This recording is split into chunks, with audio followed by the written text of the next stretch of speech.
Hello everyone, my name is Kylie Shaplin, and today I will be presenting to you on the artificial blood vessel analysis. Now the agenda for today focuses on the background information of these artificial blood vessels. So how were the parameters chosen, and how was the information researched? Next we have analyzed biocompatible materials. Which materials were used, and how do they react to these simulations? Next we have the simulation parameters and setup. So using SOLIDWORKS flow simulation, how was the simulation set up and what parameters were used in order to calculate the correct results? Next we have the results. This shows the pressures as well as the shear stress for each material and each length. Next, we have our next steps. So, which material will be chosen, and how will we move forward with this? What are the next steps that we will be implementing within this artificial blood vessel? Now, focusing on the background information of these artificial blood vessels, we must begin by focusing on the blood flow through blood vessels of an adult male. Now, there are three types of blood vessels. There are arteries, capillaries, and veins. Now, the primary job of the artery is to transport oxygen-rich blood away from the heart to all of the body's tissue. Now, the chosen blood vessel was the fibular artery, which is the vascular supply to the lateral compartment of the lower leg. And the average diameter of an adult male's fibular artery is 3 millimeters. Now, research was conducted on adult males between the years of 21 to 39 years old. And within this research, the adult males were at rest, healthy, and weighed about 70 kilograms. Their blood flow rate was 5 liters per minute, the heart rate was 70 beats per minute, and the stroke volume was 0.07 liters per beat. Now, after obtaining the data and properties of an adult male's blood flow, it is important to look at the biocompatible materials. Now, we have 3 biocompatible materials that were chosen for the artificial blood vessel analysis. The first of which is PET. Now, PET is the primary material that is used for vascular prosthesis. And this is a common material due to its biostability and biocompatibility. The next material is PEEK, which is a strong and inert material. It is also suitable for long-term implantation. Lastly, we have LCP, which contains good barrier properties. Now, each of these materials were conducted in research where they were implemented into the human body. So they are biocompatible and have biostability. Now, as you can see in table 1.1, these are the material costs for each material. Now, it is seen that PET is the cheapest material out of the 3, and PEEK is the highest costing material.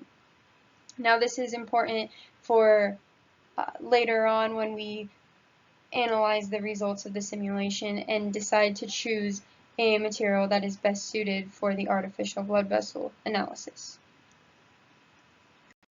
Now we can start by creating the simulation using SOLIDWORKS flow simulation. And table 2.1 shows the SOLIDWORKS simulation parameters. Now we start by the environmental pressure. Now, the environmental pressure is the average blood pressure of an adult male between the ages of 21 and 39. And the temperature was obtained by the average body temperature of an adult male. Next, we have the initial flow rate, which was obtained through research and is the average blood flow rate within an adult male between the ages of 21 and 39 years old. Next, we have the advanced flow rate, which is 5 times the amount of the initial flow rate. This shows the worst case scenario within the simulation. Lastly, we have the fluid. The chosen fluid was blood. This is used to obtain as accurate results as possible within these simulations. Now, within the SOLIDWORKS flow simulation, the setup included 18 simulations. Now, this includes 9 simulations within the initial flow rate and 9 simulations within the advanced flow rate.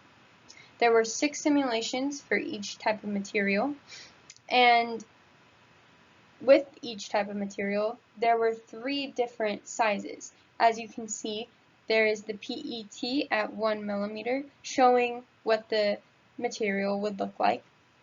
And then we have the PEEK at 10 millimeters, and the LCP at 100 millimeters. This is just showing one size of each material to give a background as to what the simulation setup looked like. Now, each simulation was ran with the same input parameters, but various materials and flow rates, as stated before. Now, Table 2.1 shows the maximum pressure for each size tube and each material type that is related to the corresponding flow rates. Now, as you can see, PET contains the most diverse data points within this table, while PEEK and LCP contain very similar results. Now, this could be due to the very similar chemistry within the materials. Now, going on, Table 3.1 is the maximum shear stress for each tube and each material that is relating to the corresponding flow rate. We can see that all of the data points are very similar to each other. Now, this concludes that the materials are very similar because each material contains a type of polymer and plastic, which causes the materials to stay the same and not change or fluctuate in their stress analysis. Now, due to the data points seen in Table 3.1, it can be determined that the chosen biocompatible material is PET. Now, this is primarily due to the fact that it is more cost-effective than the other materials. The shear stress and maximum pressure data points were very similar, showing that each material was almost identical to each other. With that, the only variable that would cause a decision to be made regarding which material to choose would be the cost. And while PET was the lowest cost by far, it is the top choice. Now, the next step within the artificial blood vessels would be to start analyzing the implementation of PET and to begin setting up a analysis and begin designing the PET material into the artificial blood vessels. Thank you so much for your time. Have a wonderful day.